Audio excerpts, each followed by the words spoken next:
Will also invoke, besides the emerging market assets, are those green, clean technologies. And the U.S. and China this week signed a new climate change treaty, which calls for deeper cooperation on clean energy technology.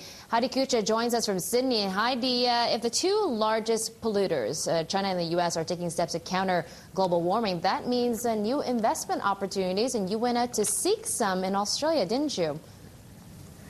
I certainly did, Susan. We're already seeing a lot of interest in green technology, and as you said, if the US and China get on board with an emissions agreement out of the UN climate change meeting in Copenhagen later this year, there's going to be a whole new wave of investment. I had a look at a company here in Sydney which is making the world's first solar ferries, and Hong Kong will be the first city to roll out the ferries. But what's really interesting is that the decision wasn't really based on environmental concerns, but it was a commercial decision, because in the long run the solar ferries are cheaper than the petrol-powered ferries.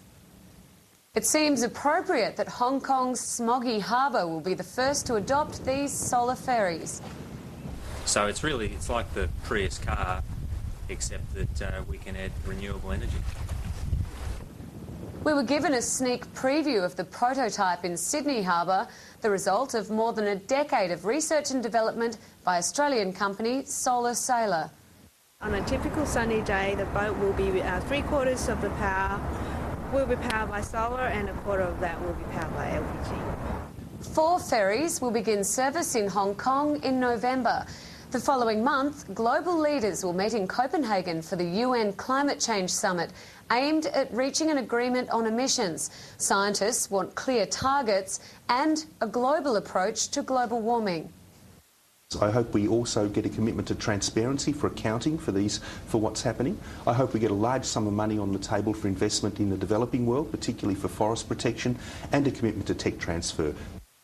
The United States could take a leading role. The Obama administration's key climate change negotiator has warned that any country that delays enacting emissions targets will miss out on a wave of investment. When it comes to the take-up of green technology, comparative cost is key. Hong Kong signed up to buy the solar ferries when the price of oil was $140 a barrel. And when the cost of going green becomes cheaper than the alternative, that's when we're likely to see a real shift.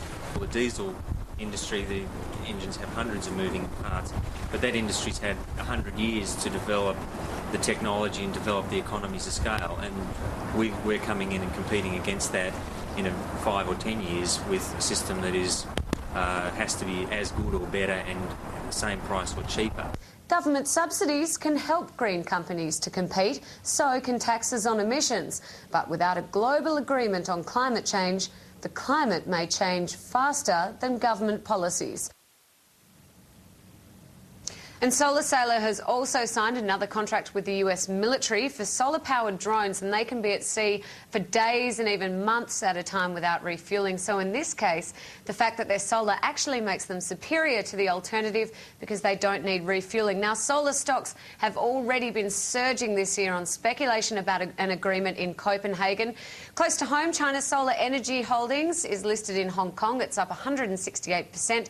China Solar up 200%, and you can find many more solar companies on the Bloomberg terminal. Back to you, Susan. Yeah, I look forward to my first ride on that Solar Sailor. Thank you for that, Heidi Kucha in Sydney.